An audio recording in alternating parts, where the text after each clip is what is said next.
प्रियांनो, ज्यावेळेस व्यक्तीचं जीवन दुःखाने भरलेलं असतं, त्याच्या जीवनामध्ये त्रास असतात, वेदना असतात प्रियांनो, तो सर्व ठिकाणी जातो, डॉक्टरांकडे जातो, वैद्याकडे जातो, वेगवेगळ्या पद्धतीचा अवलंबन करण्याचा प्रयत्न करतो प्रियांनो, का शांती मिळवण्यासाठी. ती शांती तो विकत घेण्याचा प्रयत्न करतो, ती शांती वेगवेगळ्या माध्यमातून शोधण्याचा प्रयत्न करतो. पण प्रियांनो, बायबल सांगतं, येशू ख्रिस्त म्हणतो, तुमची अशांती मला द्या, म्हणजे मी माझी शांती मी तुम्हाला.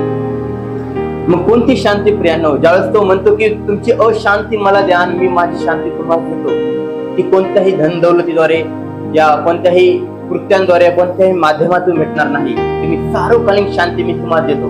जी शांती जग जी तुम्हाला शांती देऊ शकत नाही, ती शांती मी तुम्हाला देतो. येशू ख्रिस्ताला शांतीचा अधिपती म्हणून संबोधण्यात आल्या आहे प्रियांनो, आणि त्याला शांतीचा राजकुमार पण म्हणण्यात आलेला आहे. तर प्रियांनो, ज्यावेळेस येशू ख्रिस्त जिथं कुठे गेला त्यावेळेस तो बोलला, तुम्हाला शांती असो. जर आपण येशूला जर आपल्या जीवनामध्ये आमंत्रित करू, तो शांतीचा अधिपती आहे म्हणून, तो परम तेजानं भरलेला आहे, तो परम पवित्र असा परमेश्वर म्हणून आपल्या जीवनामध्ये आपण त्याला जर स्वीकारू, तर त्याच्या सार्वकालिक शांती आपल्या जीवनामध्ये उतरून येईल. जर आपण येशूला नाही स्वीकारलं तर आपल्या जीवनामध्ये अशांतता निर्माण होईल. कारण ज्या कोणा व्यक्तीकडे येशू आहे त्या जीवनामध्ये शांती आहे, सुकून आहे प्रियांनो.